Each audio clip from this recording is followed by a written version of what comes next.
What if the most dangerous war of this decade didn't end with a bigger bomb, but with silence? For 13 nights in a row, American aircraft lit up the skies over Iran.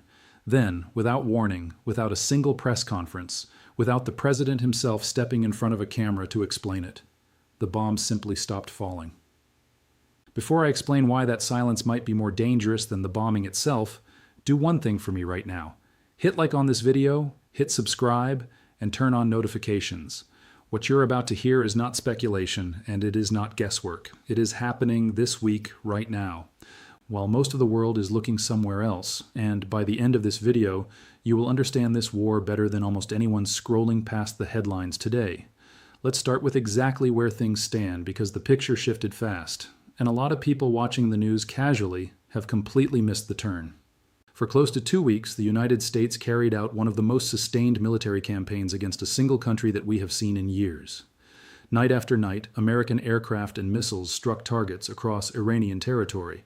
Officials have pointed to a target list of more than 300 sites, 13 consecutive nights of strikes, one after another, an operational tempo that most modern wars never reach and rarely sustain for that long. Then, on a Friday night, it simply stopped. No announcement of new strikes, no declaration of victory, no explanation offered to the public, just quiet. A Defense Department source told reporters that operations were, in their exact words, on a hold. Not ended, not concluded, not canceled, on a hold. Sit with that phrase for a second, because it is doing a lot of work. A hold is not peace. A hold is a pause with an invisible clock attached to it. And nobody outside a small circle of officials knows exactly how long that clock is set to run. The real question, the one almost nobody is asking clearly enough, is this: why did the most powerful military machine on the planet suddenly go quiet at the exact moment it looked like it was building towards something even bigger? To answer that, you need to understand how this war actually got here, because none of this happened overnight, and none of it happened by accident. Rewind to the summer of last year. Israel and Iran fought a brutal 12-day war, a conflict that shook the region and pulled in outside powers almost immediately. It ended with something the modern world had never actually witnessed before. The United States directly struck Iran's nuclear infrastructure, hitting the enrichment facilities that Tehran had spent decades quietly building and defending. For the first time in history, an American president ordered a direct military strike on another nation's nuclear weapons program.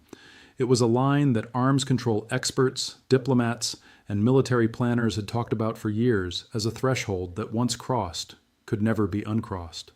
A ceasefire followed that strike. A memorandum of understanding was signed between Washington and Tehran, laying out a 60-day window, a narrow opportunity to turn a fragile pause into something resembling a lasting settlement. Anyone who has studied conflict resolution will tell you that these windows are almost always the most fragile part of any war. They look like peace from a distance, but up close, they are usually just exhaustion wearing peace clothing. That window did not hold. Talks that were supposed to open in Switzerland at a resort, meant to host quiet technical negotiations between the two sides, were called off before they even began. Trust between Washington and Tehran, thin to begin with after decades of hostility, kept eroding week after week. By the spring of this year, strikes on Iran's nuclear sites had already resumed. Iran's own state media confirmed that Natanz, one of its most important enrichment complexes, was struck again in March. Through the months that followed, tensions kept climbing. Each side testing the other, each side calculating how far it could push without triggering the kind of full-scale war that nobody publicly at least claimed to want. By the middle of this July, all of that slow escalation had turned into something that looked very much like open war. Again, the United States was conducting strikes on Iran almost every single night. Iran and the armed groups aligned with it were hitting back across the wider region, from military bases to commercial shipping to allied nations sitting in the crossfire. That was the world we were living in just 10 days ago. A campaign that had grown so large, so relentless, so sustained night after night that it had started to resemble a full air war rather than a limited punitive strike. And it is precisely that scale, precisely that unsustainable intensity that forced the decision which changed everything this past weekend. Here's what actually happened behind closed doors based on accounts multiple officials have given directly to journalists. On a Friday, President Trump sat down with his most senior political and military advisors inside the White House. He was weighing something enormous, something far beyond the scope of the strikes already underway. Multiple sources describe it plainly as consideration of a massive escalation, a dramatically larger assault than anything the campaign had attempted so far. Reporting describes plans that reportedly included widening strikes to hit energy infrastructure directly, coastal radar and air defense installations, and even discussion of a possible move to land forces near Karg Island, one of the most important oil export terminals belonging to Iran anywhere in the country. Stop and actually picture what that would have meant. Not a strike on a nuclear facility buried under a mountain. Not a strike on a military command center. An assault aimed squarely at the economic lifeline of an entire nation, and quite possibly a ground component physically present on Iranian soil for the first time in this entire conflict. That is not an escalation in the normal sense of the word. That is the opening of an entirely different war. One with a completely different set of risks, a completely different set of casualties, and a completely different ending. And in that room, at that exact moment, two of the most powerful men inside the American national security system pushed back against it. If a video like this is helping you actually understand what is happening in the world, instead of just reacting to whatever headline crosses your feed, do me a favor right now. Share it with one person, someone who keeps asking you what is really going on with Iran and never gets a straight answer back. That one share is what keeps a channel like this able to keep doing this kind of deep, careful work, instead of chasing whatever gets the most panic-driven clicks. Now let's talk about who exactly pushed back in that room and why their objection matters more than almost anything else you will hear about this war today. Vice President Jay Dance raised concerns about escalating the conflict any further, and General Dan Caney, chairman of the Joint Chiefs of Staff, the single most senior uniformed officer in the entire United States military, raised a warning that is rarely spoken about so openly and almost never leaked to the public this quickly. According to the sources who described that meeting, General Caney told the room that the United States could in fact carry out the larger operation. He did not say it was impossible. He said it could be done, and it could likely succeed on its own terms. But then he laid out in front of the president exactly what it would cost the country to do it. That cost was not measured only in dollars, though the dollars alone are staggering. It was measured in interceptors, in missiles, in stockpiles that exist specifically to protect American troops, allied nations, and global shipping lanes from retaliation. General Caney specifically flagged deep concern about the Patriot air defense interceptor supply, the very system that has been shielding bases and cities and tankers throughout this entire war. Here's a number that should genuinely stop you for a moment and make you rethink the scale of what's actually happening. By this spring, the Pentagon had already fired more than 1,200 Patriot missiles in this conflict alone. 1,200. Each one of those interceptors cost more than $4 million. Do the simple math on that for a second. That is not a rounding error buried somewhere in a defense budget spreadsheet. That is a hemorrhage, a sustained invisible drain on one of the most critical defensive systems America owns. And that count was recorded months ago before the most intense stretch of nightly strikes had even taken place.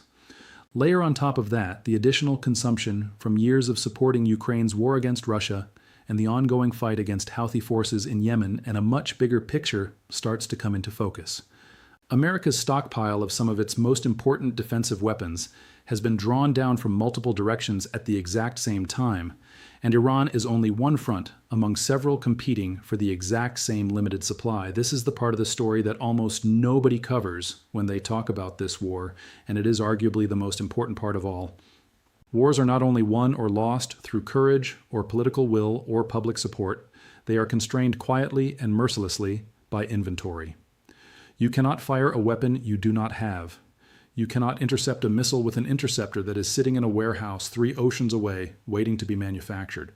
And when the single most senior military officer in the country stands in front of the sitting president and says plainly, "We can win this specific fight, but we may not have enough interceptors left afterward to properly defend ourselves," that is not hesitation, that is not weakness, that is arithmetic. Dressed in a military uniform and delivered as a direct warning.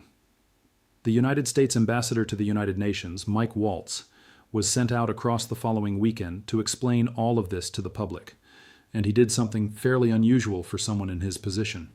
He did not deny the stockpile problem outright. He acknowledged it directly on national television, saying plainly that a lot of stockpiles are depleted. He pointed to years of munitions sent to support Ukraine and separately to the drawdown caused by the extended fight against the Houthi in Yemen. And in the very same breath, he insisted that the United States still has everything it needs to continue this campaign in Iran if the president chooses to.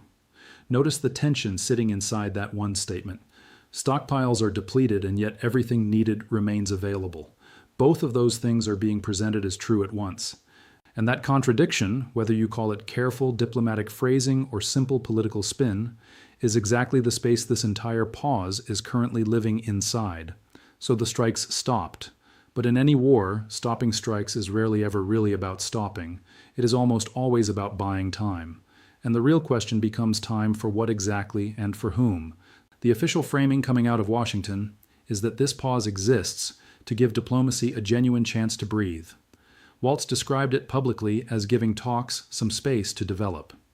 A senior administration official told reporters that the president's stated preference has always been diplomacy first, but that he wanted Iran to see clearly and concretely what would happen if it refused to come to the table in a serious way. In other words, the pause is being presented, at least publicly, as a form of pressure. Stop the bombs for now, but leave the threat of even more devastating bombs clearly visible on the table and see whether that pressure is enough to push Tehran toward a real negotiation. There's only one significant problem with that version of events. Iran is not telling the same story at all. If you have made it this far into the video, you already care more about actually understanding this conflict than most people who scroll past a headline and move on. So, let's keep going together, because the next part of this story is where things get genuinely uncomfortable and where a lot of mainstream coverage simply stops looking closely enough.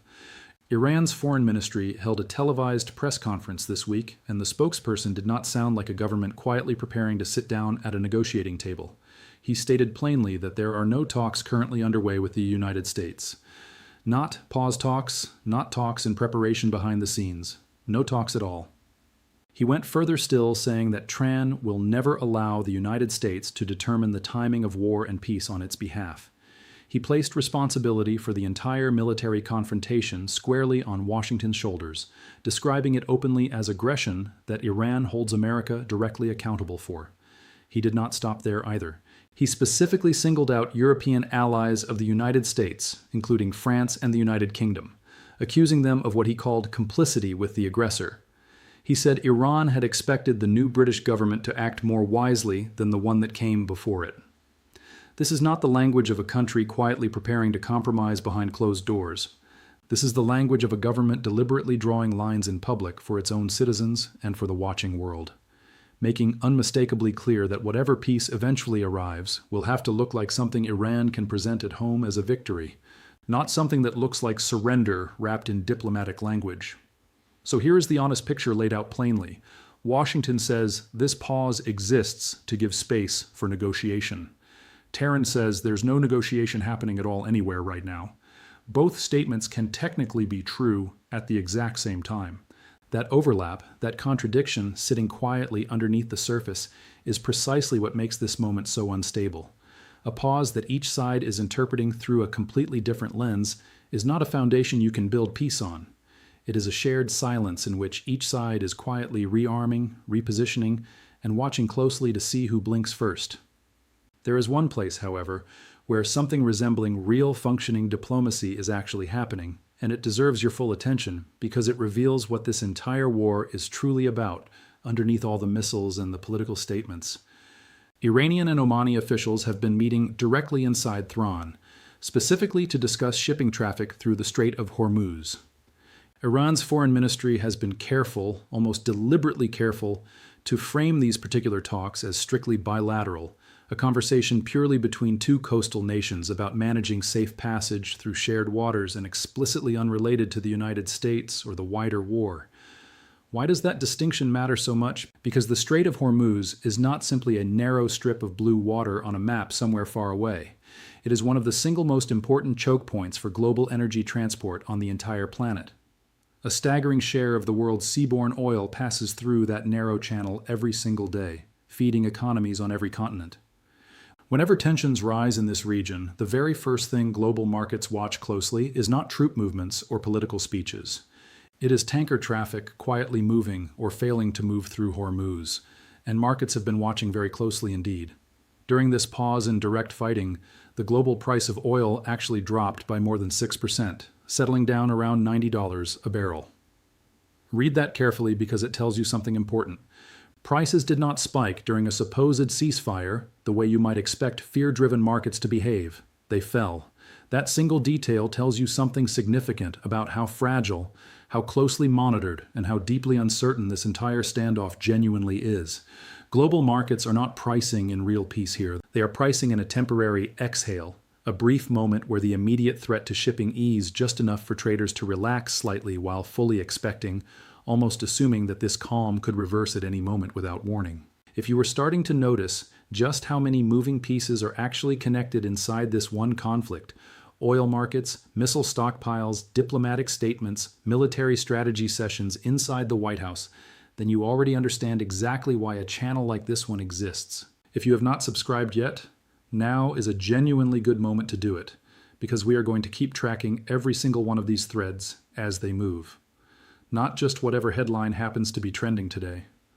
Now let's zoom all the way out, because this was never really just a two-country conflict.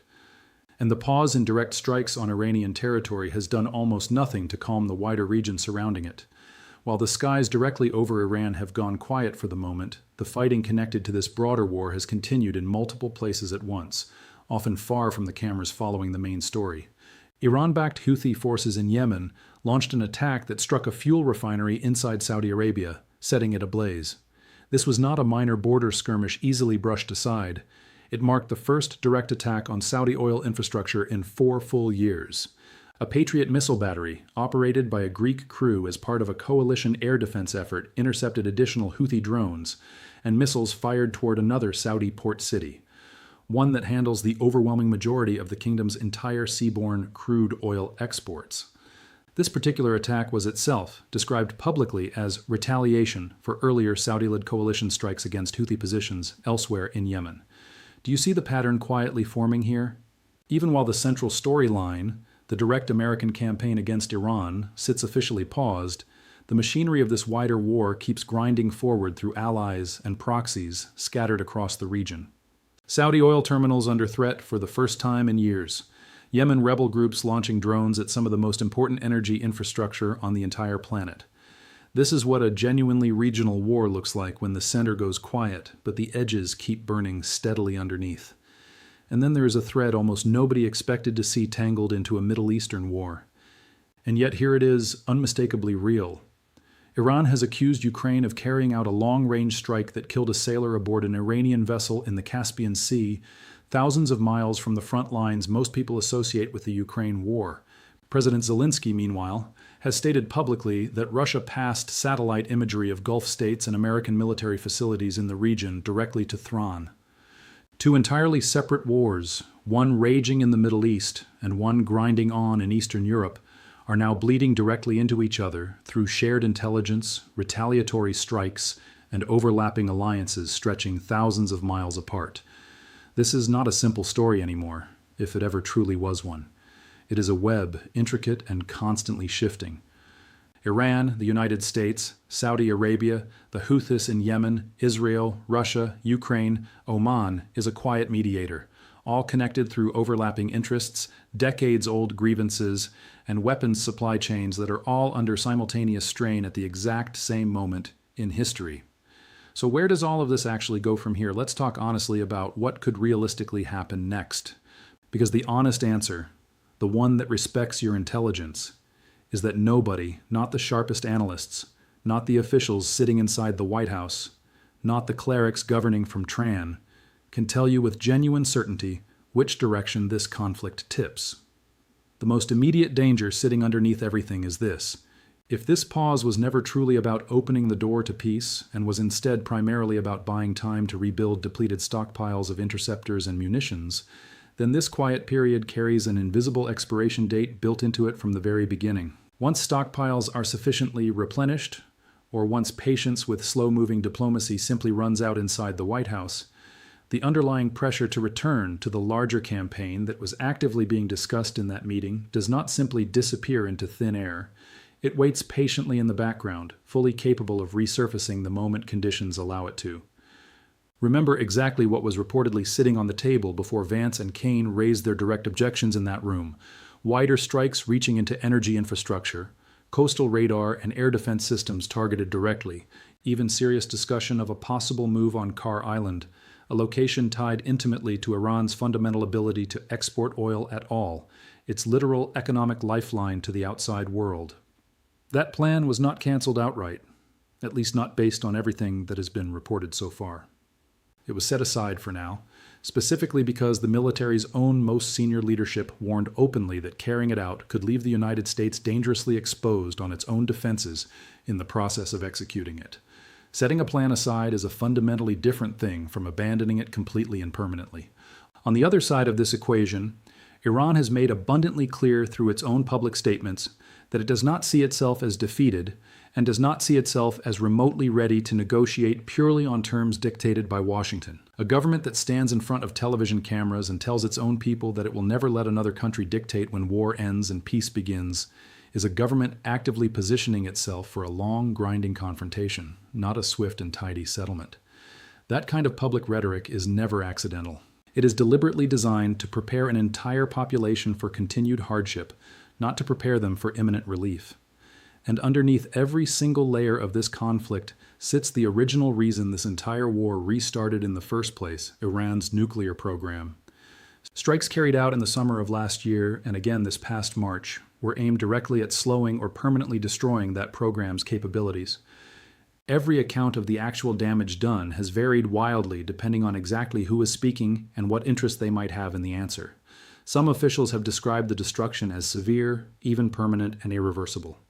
Other assessments, including some that leaked from inside America's own intelligence community, described the damage as far more limited, suggesting the program had only been delayed by a matter of months rather than truly destroyed. When even a single country's own defense and intelligence agencies cannot fully agree with each other on how much real damage was actually done, that uncertainty itself becomes a powerful reason for renewed conflict down the road. Nobody fully trusts any single assessment, which means nobody can honestly claim the underlying threat has actually been eliminated. That is the fundamental trap. This entire war remains caught inside, and it is worth understanding clearly. You cannot be truly certain a nuclear threat has been eliminated without physically verifying it on the ground. You cannot verify it without independent inspectors and genuine cooperation from the country being inspected.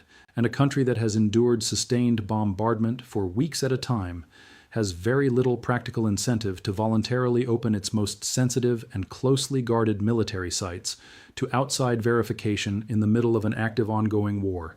Destruction on one hand and confirmation of that destruction on the other are being pulled in exactly opposite directions at the exact same moment, and that tension has no easy resolution in sight. We are getting close to the end here, and I want to bring every one of these threads together because underneath everything we have walked through together, there is one central truth that deserves to be said plainly and directly. Before we get there, if this kind of grounded, carefully researched breakdown is genuinely something you want more of, tap that subscribe button right now because the next major update on this conflict could arrive at literally any moment, day or night. And I want you to be here the second it does, not scrambling to catch up somewhere else afterward. Here is the truth sitting at the center of all of this. A pause in bombing is never the same thing as an actual end to a war. It never has been in any conflict in any era of human history, going all the way back as far as recorded history allows us to look. What we are watching unfold right now is not peace quietly breaking out across the Middle East. It is a system under enormous strain, catching its breath for a moment before whatever comes next. The United States military, still the most powerful fighting force in the entire world, reached a genuine point where its own most senior officer had to stand directly in front of the commander-in-chief and say plainly and without flinching, "We can carry out this operation, but we may not be able to properly protect ourselves afterward. If we do, that is not weakness on display. That is what genuinely responsible power sounds like when it is being brutally honest with itself in a room where nobody else is watching. But it is also a warning sign that should not be ignored. Because a superpower forced to ration its own defensive stockpiles in the middle of a war it deliberately chose to escalate is a superpower operating far closer to its actual limits than most casual observers realize. On the other side of this standoff, a government sitting in Tran stood in front of its own television cameras and told its own people that no outside power on earth gets to decide when this war truly ends. That is not the language of a country quietly looking for a graceful exit ramp. It is the language of a country settling in psychologically for whatever comes next. Whether that turns out to be more negotiation, more sustained bombardment, or some uneasy combination of both happening simultaneously, sitting between those two positions is an entire region holding its collective breath. Oil tankers moving cautiously and nervously through the narrow waters of the Strait of Hormuz. Saudi refineries recovering from a direct attack for the first time in 4 long years. Interceptor missiles being fired at more than $4 million apiece just to protect infrastructure that keeps the entire global economy running smoothly day to day. And a nuclear question sitting unresolved at the very center of it all. One that nobody, not officials in Washington, not clerics in Tehran, not the international agencies specifically created to monitor exactly this kind of threat, can currently answer with any real confidence. Wars do not typically end with one single dramatic moment that everyone instantly recognizes in real time as history unfolding. They end, or far more often, they escalate through a long series of quiet decisions made inside rooms most of us will never see by men and women weighing stockpiles and casualties and political survival against each other on scales the rest of us never get to examine directly. What happened this past week inside that White House meeting was exactly one of those quiet decisions. It did not generate the same kind of dramatic headlines that a missile strike naturally produces, but it may ultimately matter far more than any single bomb dropped during the last 2 weeks of active fighting, because it revealed something the entire watching world genuinely needed to see and understand clearly. Even the most powerful military machine on Earth has a real measurable limit. And right now, both sides of this deeply dangerous standoff are quietly betting that the other one will hit that limit first. Whether that bet ultimately ends in a genuine lasting peace or in the very escalation that was quietly shelved this past week, inside that room is a question that will not be answered by speeches or press conferences or carefully worded official statements. It will be answered by what actually happens the very next time the skies over Iran fall silent again. And whether that silence finally turns out to be the sound of a long war genuinely ending, or simply the quiet, patient sound of both sides reloading for whatever comes.